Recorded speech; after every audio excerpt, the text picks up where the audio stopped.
Faith had a restless night, with a premonition tugging at her soul and keeping her awake. Her heart ached, causing her to toss and turn in bed.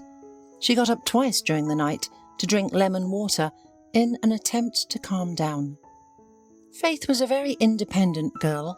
At the insistence of her father, she graduated from the university in Switzerland in her mid-20s. She decided to stay in Switzerland and opened a small advertising agency. She even managed to be married to a local businessman, for whom she once did advertising and promoted his pharmaceutical production. However, the longer she lived with her husband, the more she realized that they had entirely different mentalities. Men in her homeland were much more understanding and less selfish. One day, Faith asked her husband, Richard, for help. "Could you please take me to the doctor? I seem to have a high fever and I feel very ill," she pleaded. "Call a cab, dear," her husband replied. This was the final straw for Faith. She filed for a divorce.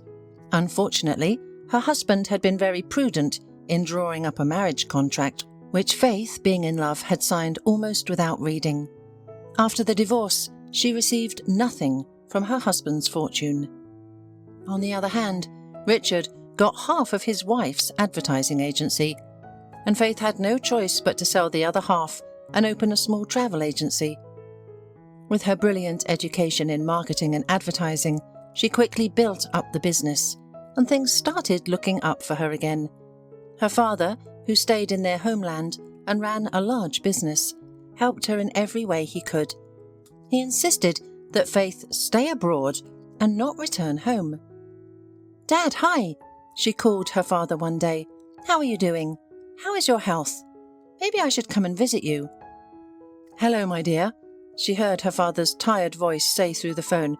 "I'm all right, as long as you're all right. Business as usual. I'm keeping everyone in a tight grip. Remember, daughter, if you loosen your grip, the crows will swoop in and tear your business to pieces." Faith's father had recently celebrated his 70th birthday, but he still claimed to be able to give any 50-year-old man a head start. He became a father at 45, claiming there was no time before. Faith never knew her mum. According to her father, she had died immediately after childbirth, although he spoke about her in a dry and factual way, and this topic was taboo in the family. "There's nothing to rake up the past," he would always reply whenever little Faith asked about her mother. "I don't want to talk about it. There's no mum, honey. Just calm down and forget it." "Well, tomorrow is Mother's Day," little Faith said sadly. "Everyone in the class has a mum coming, but who do I have?" "I'll be there," replied her father firmly. "I'm your mum and your dad." And indeed, every Mother's Day, Faith's father would come to school himself and bring a huge cake bought from an expensive confectionery. This was a tradition in Faith's class, and everyone was happy. These memories overwhelmed Faith that night. "Well, why is there such restlessness in my soul? It seems that everything is in order. The bills are paid. I'm feeling great. Didn't argue with anyone. But my soul still hurts," she thought. Her thoughts were interrupted by a phone call. "Faith Redford?" asked an unfamiliar voice. "Yes, it's me," Faith answered, feeling excited. "It's your father's lawyer. Please accept my condolences. Your dad passed away tonight from a heart attack. He wasn't complaining about anything, and nothing foretold trouble. This morning the maid found him lying on the floor. He must have tried to call someone, but didn't have time. Please come. You're needed here." "I'll be there tomorrow," Faith could only say. Faith felt like the ground had been pulled out from under her feet. Just yesterday, she had talked to her father on the phone, and everything had been fine. But today, he was gone, and no one was there to ask how she was doing or give her a comforting hug or kiss on the forehead. She was too young to stay without her parents. It just wasn't fair. Who would support her now? Who would cheer her on for her small achievements? Who would give her advice? Faith felt as though a large piece of her heart had been torn away, and the wound could not be stitched back up. Her head spun, and her brain refused to accept this terrible information. She went out onto the street, and everything suddenly seemed strange and indifferent to her. People were walking by, talking as if nothing had happened. Surreal, thought Faith. I'm devastated, but I don't have any tears. I can't even cry. She sat down directly on the sidewalk and then noticed that she was barefoot. She had gone out into the street without her shoes on. In the evening, a friend, who was also her colleague, came to visit. Together with a notary, they drew up a general power of attorney so that the friend could sell the business while Faith was in her home country. Her friend bought her plane tickets, helped her pack her suitcase, and escorted Faith to the airport. Grief overwhelmed Faith so much that she couldn't remember how she had gotten on the airplane. Only when she found herself in her seat did she realize how tired and hungry she was. She had lunch, which was brought to her by the stewardess, and then fell asleep. It was raining when she arrived at her hometown, but suddenly she remembered her father's words. "Rain, you're not sugar, you won't melt." For the next 3 days, she was busy with the funeral. Father's friends, colleagues, and former co-workers came to see her and helped in any way they could. After the funeral was over and people were leaving the wake, her father's old friend, Mr. Cumming, with whom he had been friends since school, approached her. "You have to pull yourself together, Faith," he said, stroking Faith's head. "Your father's business has been idle for a week, and he would never allow himself to do such a thing. Your father didn't take vacations or days off, so stop grieving, especially since your daddy wouldn't want you to. Take charge, trust no one, don't let his life's work go to waste, and I'll help you if need be and recommend trustworthy people." "Thank you, Mr. Cumming." Faith hugged the elderly man and cried. "You should visit me more often. After all, you're like my second dad, you know." The elderly man gave Faith a comforting hug, promised all possible help, and left. Next to Faith during these days was her faithful childhood friend Sandy, who surrounded her with care. The next morning, the lawyer called and suggested meeting at the office. Faith, dressed in a black dress, went to meet him. "Good morning," he greeted. "Firstly, please accept my condolences, but you've probably guessed why I've called you here. Your father left a will stating that he bequeathed all his real estate assets and the company to you as his sole heir." "Thank you," Faith said. "I hope you will continue to work with me as you have done for many years with my father." "I would be honored," the attorney replied. "I would be happy to continue working with you." Faith was glad that besides Boris, she had one more assistant, a respected, well-known lawyer in town. Faith went to the company right after her meeting with the lawyer. She showed up in the same black dress. It made an indelible impression on the secretary, who remained standing like a dumbfounded at the sight of Faith in a morning dress. Not thinking long, the new owner demanded a meeting of the board of directors, where she introduced herself as the new head of the company. Among these large business sharks who gathered around the long table in the office of the deceased, she looked like a fragile and inexperienced girl. However, seeing the smug smirk of some of the directors, Faith remembered Mr. Cummings's words that now there is a turning point in the company which should not be let down. According to half of the employees, she did not see a single drop of sympathy, and so she gathered all her will into a fist, as she could do before, and decided to show these people that she was not a total pillow princess, but the real businesswoman. "Thank you, Dad, for everything, for the opportunity to learn from the best teachers, for your help and advice, for my character that you helped me to cultivate in myself," she thought. "Gentlemen," Faith said aloud, "allow me to introduce myself. I am Faith Redford, and now I am responsible for all the directions our company is engaged in.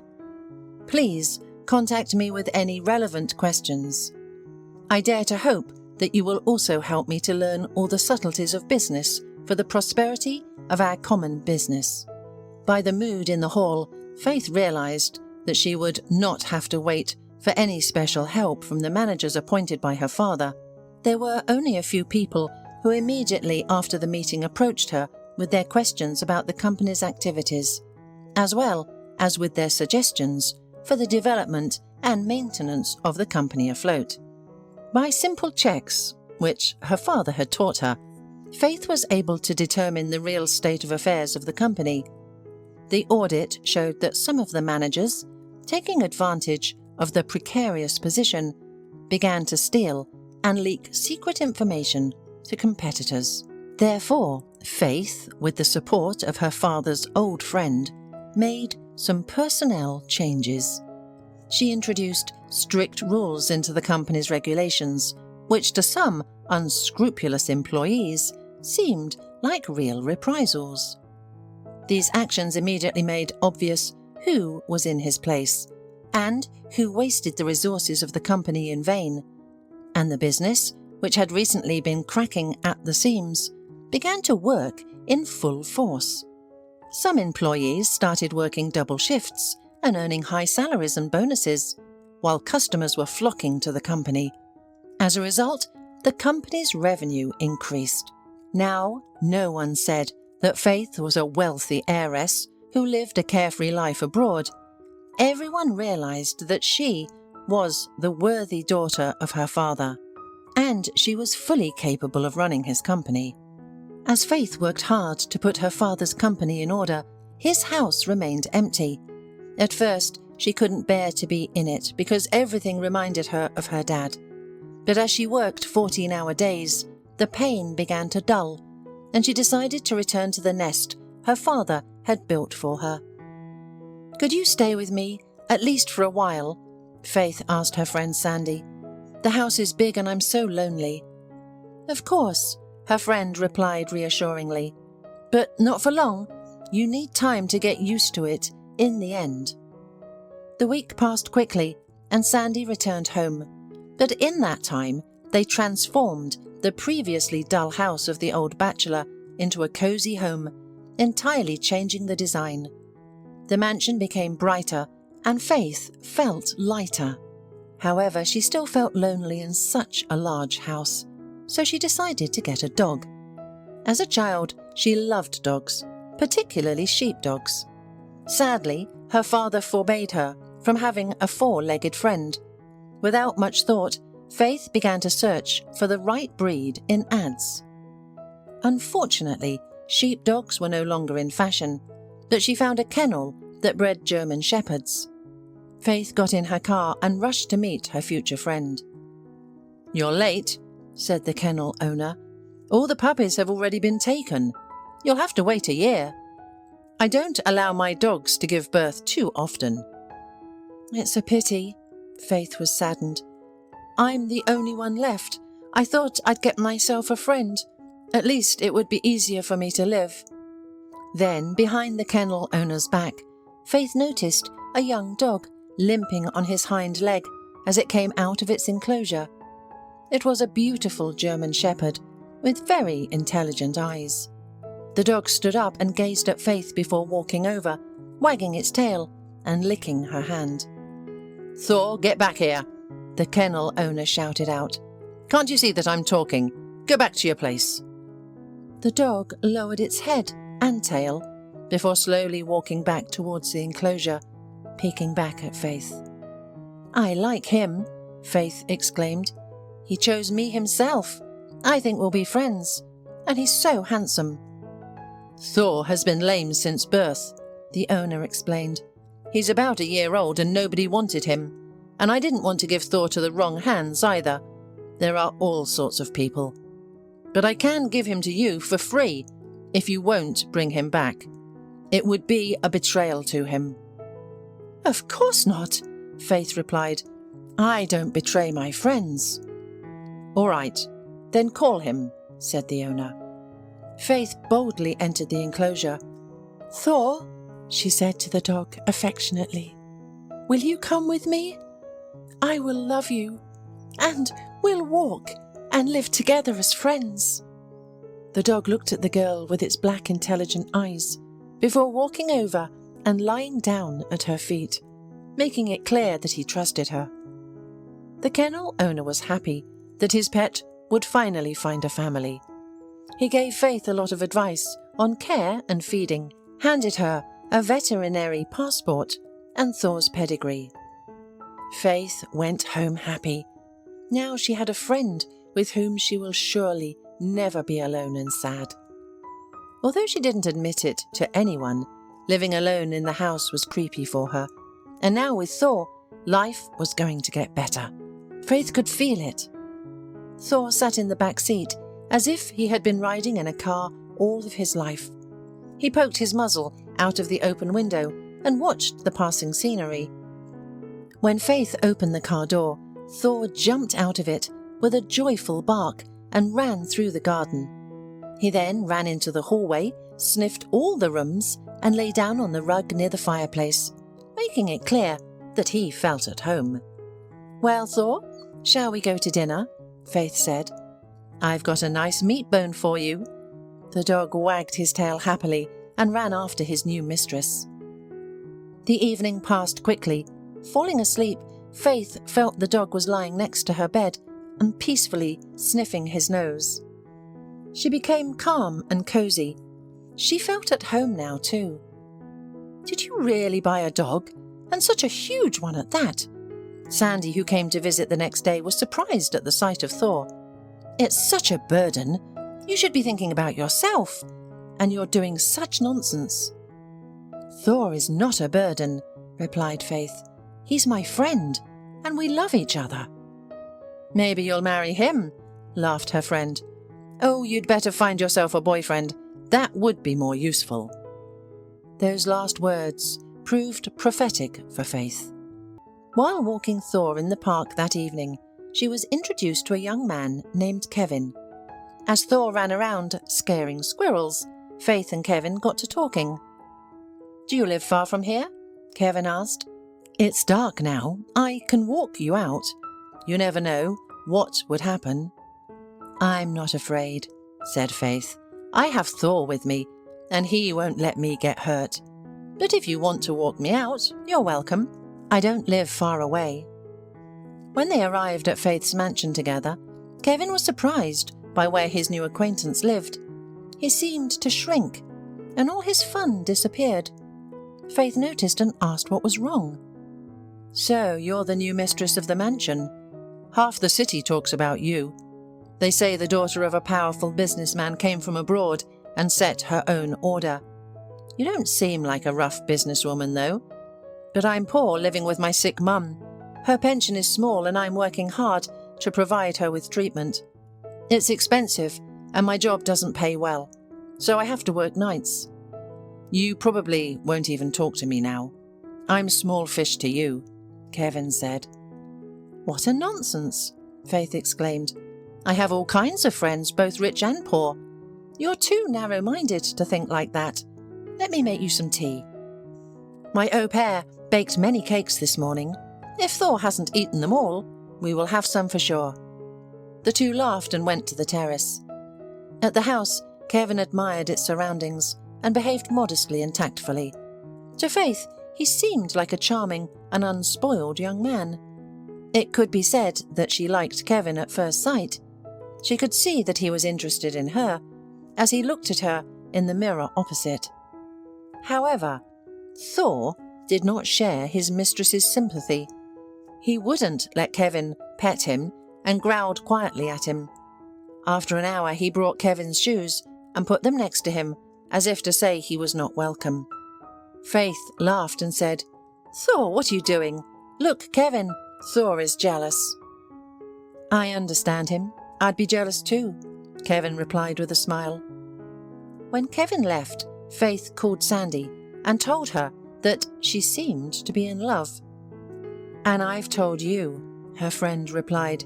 "It's time to get smart and organise your personal life. And anyway, I'm already asleep." Faith did not notice how 2 months passed. During this time, she and Kevin met every day, and he soon confessed his love to her. Faith reciprocated, and it seemed that nothing could mar their happy time. Kevin was at Faith's house every day, but he was too shy to take her to his place. "Why doesn't he want to introduce me to his mother?" Faith asked her friend Sandy, perplexed. "Well, understand him," soothed her friend. "He's probably shy about his modest dwelling and his sick, bedridden mother. You don't know what kind of situation they have. That's why he doesn't want to shock you. You're a princess to him, and he's a simple guy with big problems. But you know, Faith, all our friends are jealous of you. When they saw your Kevin, who was so suave, handsome, and smart beyond his years, they all turned green with envy. They always pick up rich boys who don't care much about them, and you're the lucky one. So hang on to him. He liked you in the park, and he found out about the house and your wealth later, so you could say it's just a nice bonus for him." And Faith calmed down. She enjoyed the attention and care from Kevin, and was amused by the jealous behaviour of her favourite dog, who chewed up Kevin's shoe. One day, while Faith and Kevin were sitting in a small cosy cafe, she noticed that her beloved became sad. "What's wrong?" she asked quietly. "Maybe I can help?" "What can you help?" replied Kevin sadly. "You can't put my mum on her feet. I tried. I took a huge loan. I sent her to Germany for treatment. Mum is much better. Now she can sit up and even stand. But she needs expensive rehab. So I took out a second loan, so I wouldn't lose valuable time, and today I was told that in 2 months I'll be laid off from my job. How am I going to pay off 2 loans at once? And I can't tell my mum the bad news. It will undermine her health." "What's the problem? Come on, I'll pay off your loan. I never had a mum, so at least I'll help yours." "No, I won't let you pay anything for me," Kevin said firmly, "especially since your company is cooperating with this bank. They will say that your boyfriend is an insolvent bum, so no, stay out of it. I'll handle it myself. Let's enjoy the evening." When Faith found herself at home, Kevin's words kept her awake. She couldn't help but want to help him. Kevin was the only person she loved. So the next day, Faith asked her personal assistant to check how much Kevin owed and wipe out the debt with her personal funds. When she received a notification about the withdrawal, she was very surprised at the huge amount Kevin had borrowed. "Can you imagine," she told Sandy, "a bill for a 60,000? Apparently his mum had a very serious illness. I'll have to meet her sometime." "Oh my goodness," said her friend. "Did you pay that much for a stranger? You're out of your mind. You're not even married." "Well, it's an urgent matter. I think he's going to propose soon. It's coming, I can feel it." "Well, I'm happy for you then. Be careful, Faith." When Kevin found out that Faith had paid his debt for him, he became angry, resentful, and stopped answering her calls. Faith didn't even know where he lived to talk to him face to face. But 3 days later, Kevin himself came to her house with flowers. When Faith opened the door, a young man in a beautiful business suit was holding out an engagement ring to her and looking at her as if she were the last woman on earth. "Faith, will you be my wife?" Kevin asked quietly, looking at her hopefully. "Of course!" she exclaimed delightedly. Half an hour later, they were already discussing the details of the upcoming wedding. "It's a pity that my parents won't be able to be happy for us," Faith said sadly. "But we have your mum. By the way, how is she? I'd like to meet her." "Why?" Kevin was surprised. "You'll meet her right away at the wedding. She's still weak from the surgery and physical treatments. Let's reschedule the introductions for later." "Okay," Faith agreed. "But if she's uncomfortable moving around on her own, I can come myself. Why don't we surprise her with some goodies and get to know each other? I also have a present for your mum." "Don't bother," Kevin said after thinking for a while. "We'll come to you, especially since Mum hasn't gone anywhere in years." "Okay, I agree." Faith nodded and smiled. "We'll have to clean up a bit since Thor has his stuff in the corners and fur everywhere. I'll call a cleaning company tomorrow. I don't want to get in trouble in front of my future mother-in-law." All week, Faith tidied up the already perfect house, cleaned the garden with the gardener, and taught Thor commands so that he would not let down the mistress in front of the dear guests. Finally, the day arrived when Kevin and his mother were to drop by. Before their arrival, Faith prepared a sumptuous dinner, bought expensive wine and exotic fruits, all to ensure that Kevin's mother would not feel lacking in anything. Faith even bought a comfortable orthopedic chair for people with mobility difficulties, which could be placed at the table. When the doorbell rang, excited, Faith ran down the stairs to the hallway and opened the front door. Kevin and a pretty woman in her 50s, who looked modestly over her son's shoulder, stood before her. The woman was leaning on a cane, but, to Faith's surprise, Kevin's mother's gait was quite confident, and the girl had the feeling that the cane was an unnecessary object. Also, it seemed to Faith for a moment that she had seen this woman somewhere before, but she couldn't remember where.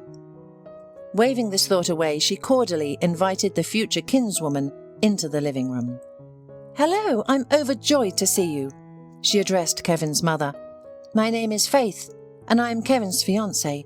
Well, you probably already know that. But what's your name? Kevin didn't tell me." "Hello, my dear Faith," the mother addressed the girl affectionately. "My name is Grace. Yes, my son is secretive, but please don't take offence at him. He's had a hard life, and it's all because of me. As it happens, I had problems with my spine when I was young. Right, son?"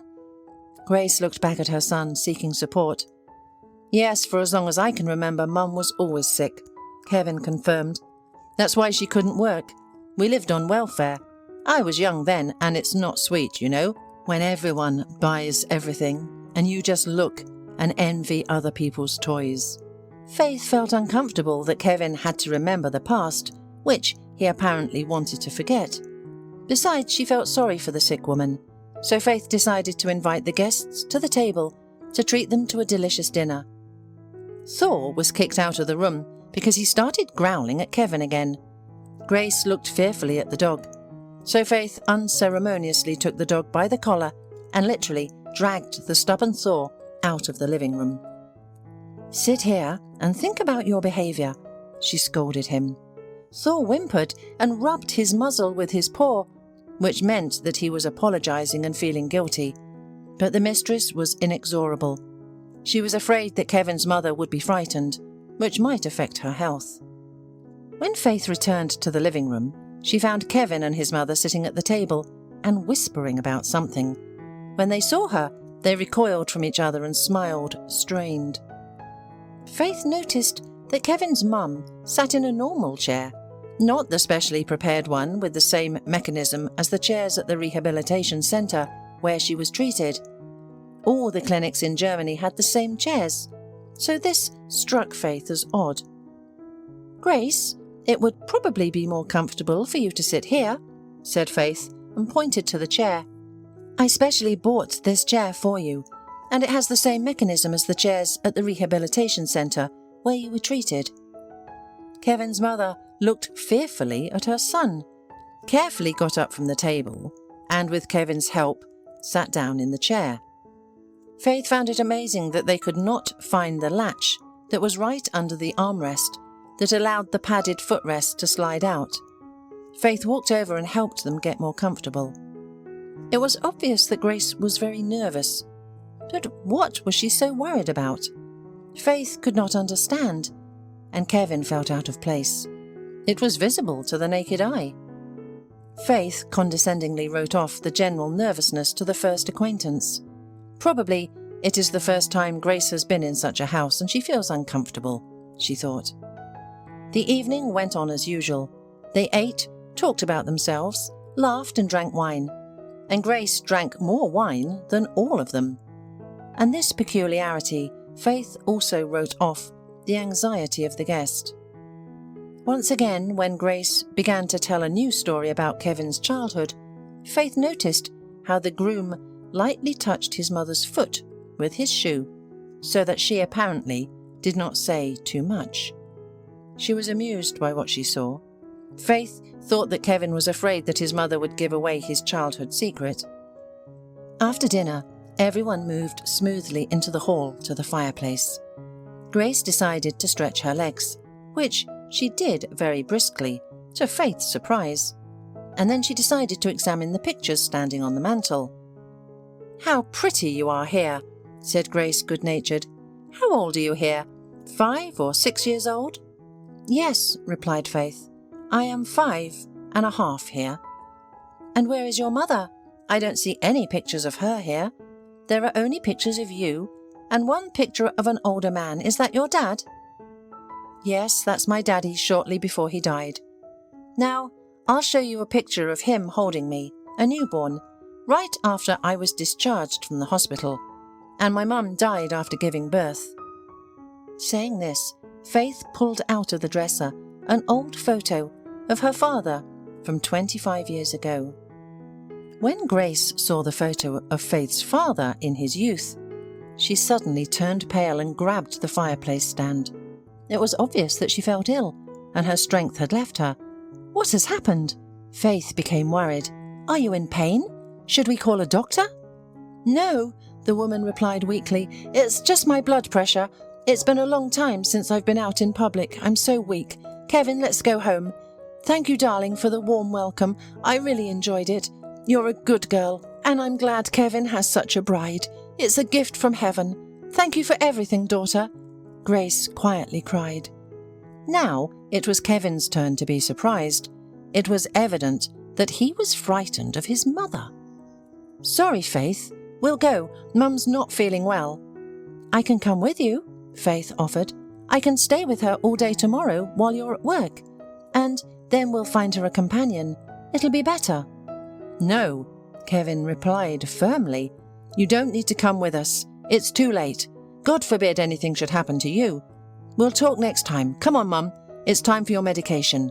Faith was upset that the evening had ended so abruptly and badly. She couldn't get the thought of Kevin's mum being swayed by the pictures of her father out of her mind. "Listen," she said to Sandy on the phone. "It was so strange. I showed Kevin's mum the picture of my dad, and her legs gave out. Her blood pressure dropped. I feel like he reminded her of someone, and Kevin seems to know about it." "That's weird," replied Sandy. "You need to figure it out. Otherwise you'll be thinking about it for a long time. I know you. I think you should ask her directly." "But I don't even know where they live," Faith complained. "Kevin is always evasive in his answers. I thought he was shy about their house, comparing it to mine." "It's still strange," parried her friend. "I'm not embarrassed that I have only 1-bedroom apartment in the mortgage bought, which in comparison with your mansion looks like a dog kennel. It's not about that. I can feel it." Faith decided to follow her friend's advice and visit Kevin's mum while he was away. She felt that the woman had acted inhibited in front of her son, afraid to say anything in front of him. Now she knew that firmly, having fully analysed yesterday's meeting. The next day, Faith asked her fiancé to take her to his mother's house, or at least to tell her the address where they lived. But Kevin referred to his busy schedule and avoided answering, not wanting to say where he lived. So, Faith resorted to the help of a private detective agency. Within a couple of days, they provided her with information about where Kevin's mum lived. On the third day, Faith stood on the threshold of the small house of her fiancé, which looked more like a shabby hovel of bums than the dwelling of a successful sales manager. Faith knocked gently and heard shuffling footsteps outside the door. When the door opened, Faith saw Kevin's mother in front of her, but not in the blooming state she had been in the last time, but in a completely opposite way. Her untidy hair and old robe suggested that Grace had recently had a drink. "Hello," the woman said, looking at Faith with cloudy eyes. "Who do you want?" "Don't you remember me?" Faith was shocked. "It's me, Faith, your son's fiancé." Only now the woman realized who was standing in front of her. She was frightened and immediately shrank under Faith's gaze. But still, she invited the girl into the house. After a quick glance around the house, Faith realized that the woman lived all alone and had no problems with her legs. And then Faith suddenly realized she was cruelly deceived. But for what? She noticed that the woman was hiding her eyes shamefully. There is still a conscience in that woman, so not everything is lost for her, thought Faith. "What does this all mean?" she asked Grace. "Are you really Kevin's mother?" The woman seemed to be waiting for these questions. "No, I'm not Kevin's mother. I'm actually a former actress. Kevin hired me to introduce me to you as his mother, and I live here because this is my home. As you can see, I'm strapped for cash. Kevin promised to pay me, but he hasn't given me a dime yet. I think he cheated me, just like he cheated you." "But why?" Faith asked in surprise. "We were going to get married, and anyway, he seemed like such a good and decent person." "He is a nice man, as you say," replied Grace, grinning bitterly, "but he is a real swindler. He told me how he found out that a young and inexperienced rich girl had returned to town to inherit her father's estate. So he caught you in the park while you were walking the dog and masterfully insinuated himself into your confidence. Then he cried that he had a sick mother and had been treating her all his adult life. That's how you got caught, girl. When I saw you and realized what a kind, sympathetic person you are, I was so ashamed that I was involved in this, but I was afraid to confess to you. I thought you'd put me in jail with your connections." "That's why he wouldn't tell me where he lived," Faith gasped. "I trusted him. I paid so much money for your supposed treatment, and all he wanted was my money. And by the way, he hasn't picked up the phone in 2 days." "And he won't," decided Grace. "He cheated you, got the money and probably fled abroad. Please forgive me for helping him. He described you at first as a spoiled bad girl, and I stupidly decided to help him. Of course, the money played a part in it." "I forgive you," said Faith. "I see that you didn't do it out of a good life. And by the way, I promised to help you with housing and a job. Hey, why are you crying?" Grace's lips trembled. Tears flowed in streams. She stretched out her hands to Faith and said something that made the girl's own legs give out. "I'm crying because you are my own daughter. I realized it when I saw the picture of your father as a young man. He was in his 40s when he decided he needed a child to give himself more weight in society. At that time, I was very beautiful and healthy. I played major roles in the theatre. That's where he saw me. Your father offered me to get pregnant with IVF and carry his child. I agreed because I needed money. My husband, whom I love very much, was very sick. So your father gave me a huge deposit on which I was able to cure my sick husband. Although my husband died 5 years ago, he and I had a good life, thanks to your father's help. When you were born, your father took you from my arms without even letting me say goodbye to you. I knew that you weren't my child because the eggs for IVF were not mine, but I had been carrying you for 9 months and I gave birth to you. I loved you as soon as I saw you. You had such tiny hands, big blue eyes, and a cute little heart-shaped face. But your father ordered me and my husband to leave town, and we did, taking the rest of the money. It wasn't until my husband died that I was able to come back here. Then I found out that you were living abroad. People said your father made you do it. I understand why he did it. He didn't want you to know about me and what he did. First, I grieved, then I started drinking. I got kicked out of one job, then another. and that's how I got to this life. But recently, Kevin came along and offered me a part-time job. He helped me to get my appearance in order, taught me what to say and how to behave, and when I was ready, we came to visit. I didn't know that the rich girl Kevin wanted to cheat would turn out to be my little girl. I don't have any more children except for you. Sometimes I'd walk quietly to your office and watch you get in or out of your car and walk to the door of the firm. I was so happy that you had grown up to be a beautiful, business-like young woman, especially since people in town spoke very well of you, literally praying for you, because your company feeds so many families. I'm sorry, daughter. I'm so glad I could talk to you, frankly. But now, go and live your life, and don't tell anyone that you have such a bad mother." Faith was in deep shock. Her heart was breaking from her mother's words, and tears were pouring from her eyes. It turned out that all this time, her mother was not dead, but was suffering from remorse and was living impoverished. "I'm not going anywhere, and I'm not leaving you here alone," Faith answered firmly. "You're coming with me to our house, my home, now your home." Mother. When Grace heard these words, she threw herself onto her daughter's neck and wept. With the streams of her tears came out all the pain and guilt that she had accumulated on her soul throughout her life. Faith could not say a word, but instead pressed the skinny woman against herself, stroked her head and kissed her forehead. "Mummy, my dear, don't cry," she soothed her mother and herself. "From today, everything will change. You won't need anything anymore. I promise you, and I'll say it again. I forgive you. It's not your fault." And the two close people went home. In Faith's huge house, Grace could not find a place for herself. She was worried and kept trying to crawl into a secluded corner, but her daughter wouldn't let her do it. Faith showed that her mother is also the mistress of this house and has the right to live happily ever after.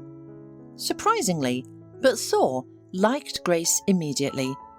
"Just imagine, Mum," Faith remembered, "but Thor disliked Kevin at first sight. He constantly growled at him and tried to kick him out of the house." "Pets immediately feel bad people," said the mother, "and Thor, well done, did not let my daughter be hurt. Good boy, come here. I'll give you a tasty treat, my good boy."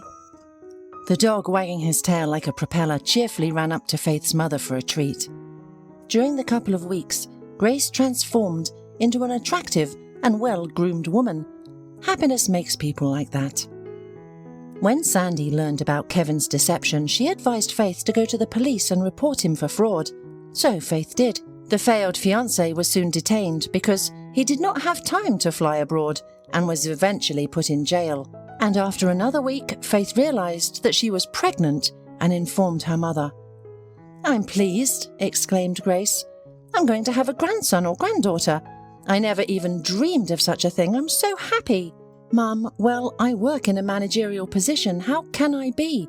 said Faith. "How am I going to work and look after a baby?" "We'll manage, daughter," Grace replied affectionately.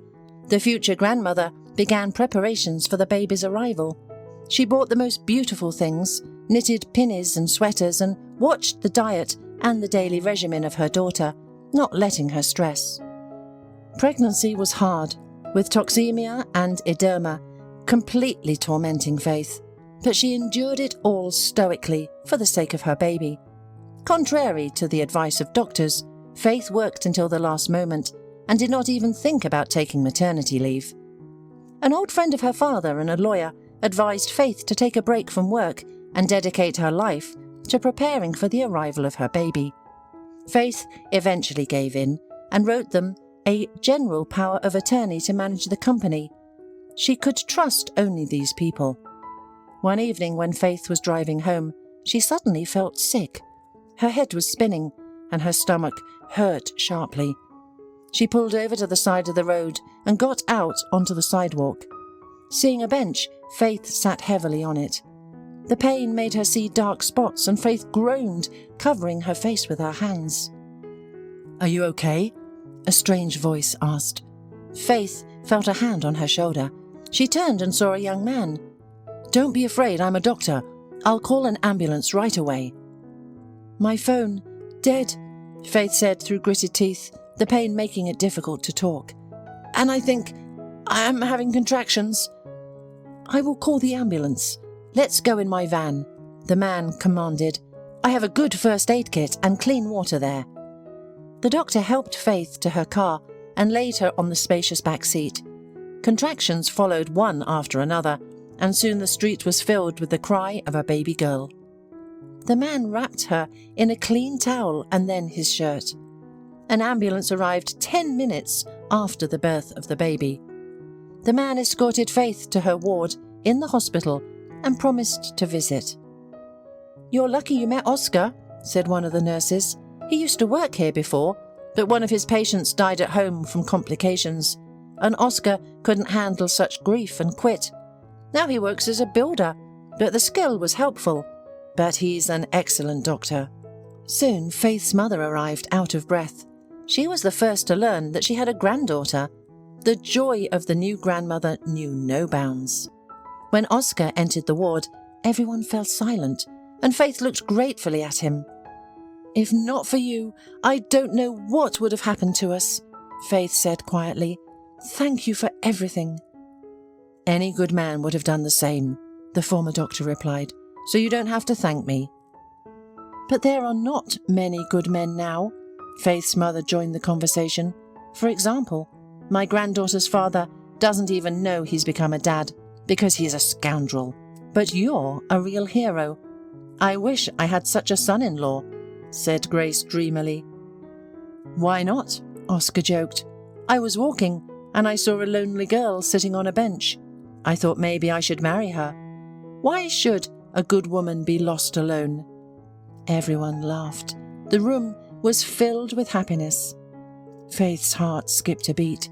She realized that before her was not only a real man, but also her soulmate. And so it happened that fate's magic became true with her mother's joke.